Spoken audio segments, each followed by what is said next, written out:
Okey, terima kasih. Saya nak terus kepada soal, sebab banyak ni benda ni yang bermak saya takut juga ya. Yang Bala Menteri, sikit je. Sikit kalau boleh. Izinkan. Kuala Selangor pun ada. Ya, saya tahu. Kuala Selangor. Atas warna MDB ni juga. Lama boleh? Sangat dah. Selepas ni lah. Cukuplah lepas ni. Lepas ni saya bagi keutamaan. Boleh balik ya? Ya. Balik pada warna MDB. Ya. Masih. Boleh masa yang berhormat nanti ya. Ini IWK ini banyak ataupun ramai ahli yang berhormat telah menimbulkan. Sebenarnya asasnya senang saja. IWK ini charge yang dikenakan ini tidak dapat menampung kos dia. Ya. Penjelasan Menteri. Baru je cakap dah nak YMDB biar tentang YMDB. Orang dah move dah IWK dah ya. Jadi kemudian umpamanya charge yang dikenakan oleh IWK kepada rumah-rumah ya, rumah rendah, kos rendah, low cost, kampung RM2, RM3, tetapi sebenarnya kos yang ditanggung adalah lebih besar. Dan subsidi yang dikenakan yang diberi oleh kerajaan ialah RM16 umpamanya bagi rumah-rumah low cost, government quarters ya, bagi kampung dan estate houses subsidinya RM15, general domestic houses dengan izinlah yang bermakna RM10. Jadi itu yang menyebabkan, sebab jumlahnya begitu banyak ya, dari segi rumah 924,954, dari segi kampung dan sebagainya 3,058, dari segi general domestic houses 2 juta. Maka kalau dikira-kira subsidi inilah yang dibelanjakan oleh kerajaan sebanyak 274 juta ini setiap tahun, dan peruntukan yang dibuat untuk tahun 2012 ialah 225. Jadi tentang IWK ini memang sebagai dasar kerajaan, saya maklumkan ianya tidak akan diswastakan lagi. Jadi kalau ada orang nak ambil alih lagi, tidak lagi dah, sebabnya tidak ada viability nampaknya. Kerajaan perlu menanggung, dan usaha yang berterusan ialah bagaimana kita dapat mengurangkan subsidi ini supaya tanggungannya tidak besar. Dan dari segi jabatan pembentungan yang berhormat sebut itu akan diambil oleh tugas pemantauan dan kawasaliaan oleh SPAN. Jadi ada bukannya tidak ada ya. Jadi sikit, itu ada. Ya, Kuala Selangor. Masih Tuan Menteri. Masih Datuk Ketua. Atas IWK yang saya rasa agak ya, penjelasan Timbalan Menteri tadi memberikan sikit ketenangan, kerana baru Oktober lalu ni komunikasi itu dibuat daripada Putrajaya, menyebutkan dan melibatkan sekali lagi 1MDB. Dan konsortium yang akan dipimpin will be led by 1MDB dengan Puncak Niaga, keterlibatan Puncak Niaga, dan kita cukup memahami di Selangor ini prestasi Puncak Niaga. Jadi apakah semua perkara itu sebenarnya adalah hanya cakap-cakap pasaran ke, ataupun bagaimana untuk menaikkan saham-saham untuk orang tertentu atau entiti-entiti tertentu, ya Araf? Jadi oleh kerana itu perkara ini mesti diletakkan satu keputusan yang tuntas, muktamad ya, supaya jangan disebut-sebut lagi.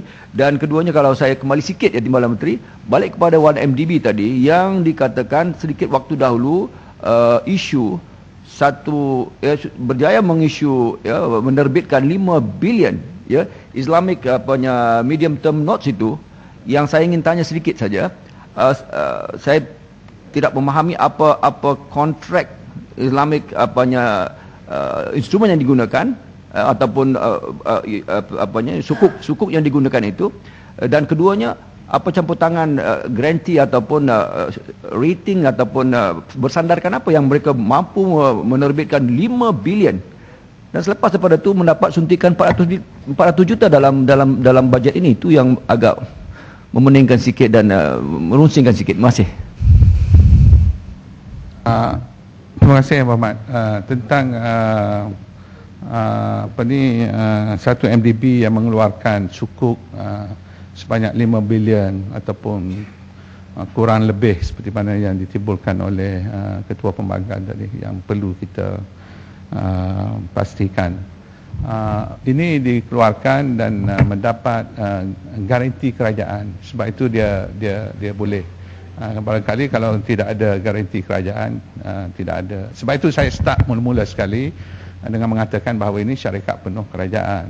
Ya. Ada tugas-tugas yang diberikan oleh satu MDB untuk melaksanakannya untuk pihak kerajaan, terutama sekali pembangunan tanah-tanah ya, di Kuala Lumpur ini. Dan untuk mencari dananya, mestilah ada dana yang mencukupi, dan ini dibantu dengan garanti yang dikeluarkan oleh kerajaan. Itu yang saya mulakan. Boleh minta laluan Tuan Menteri? Ya. IDP juga banyak sangat. Saya dah masuk IWK. IWK. Datuk Pengerusi, semalam waktu perbahasan peringkat komiti, saya membangkitkan beberapa perkara yang alhamdulillah dijawab baik oleh Timbalan Menteri.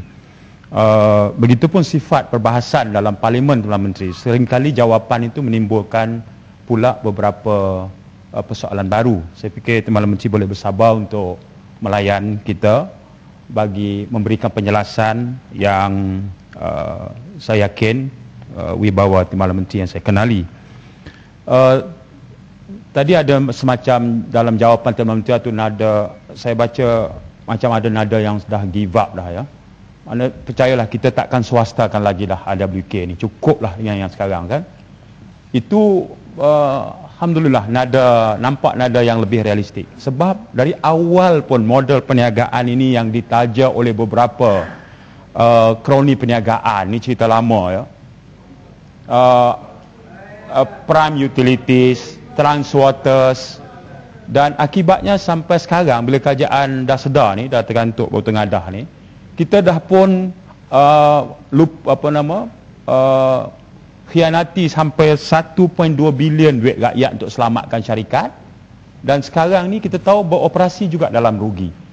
Ya, bila saya baca laporan awal dia, Datuk Pengerusi, 3 tahun je selepas kerajaan bagi kepada IWK semua sistem pembentungan pihak berkuasa tempatan, dalam masa 3 tahun je 20% daripada sistem pembentungan PBT tak boleh beroperasi, 80% pula dhaif.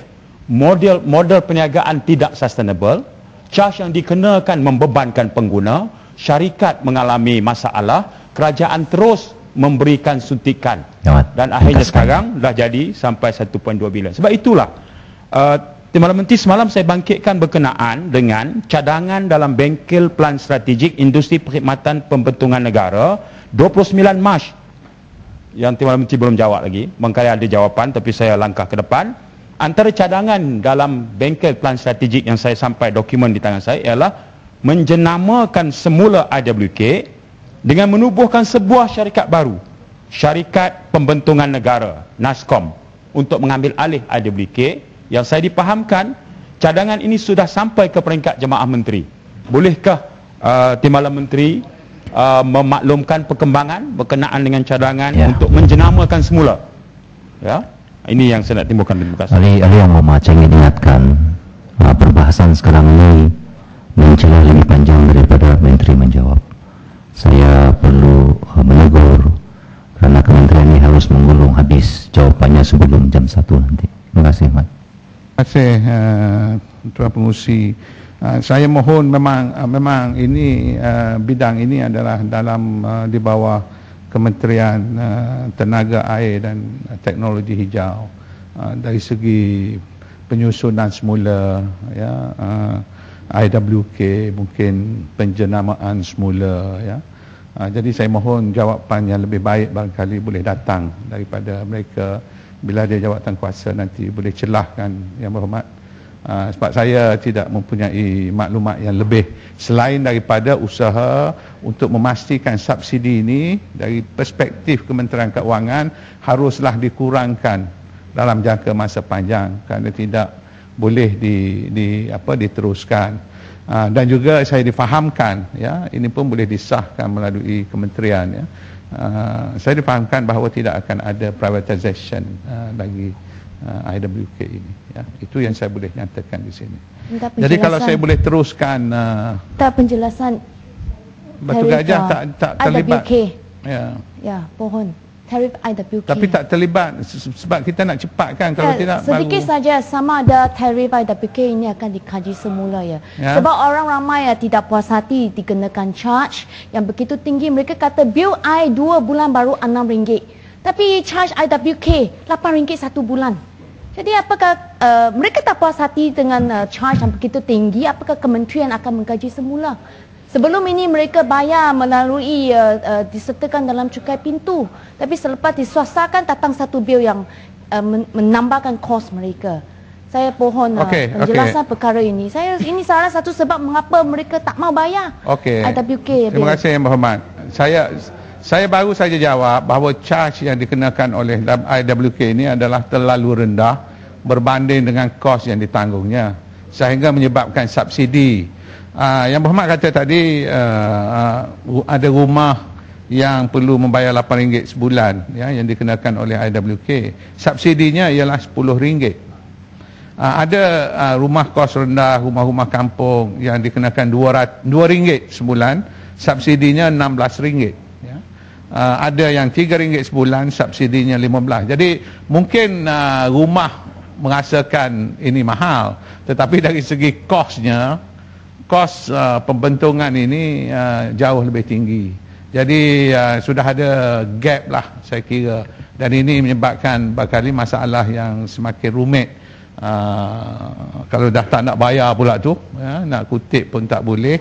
Sudahlah ada gap yang perlu diberi subsidi oleh kerajaan. Jadi sebab itu masalah ini masalah yang besar. Saya rasa kita tidak dapat menyelesaikan pagi ini. Kalau boleh kita ambil maklum semua ini, bahawa subsidinya besar, ini perlu dikurangkan dalam jangka masa yang panjang, bahawa perlu ada penyusunan semula yang dibuat oleh kementerian yang berkenaan, dan diharapkan dengan adanya spend dan sebagainya ini akan menjadi sesuatu yang lebih baik.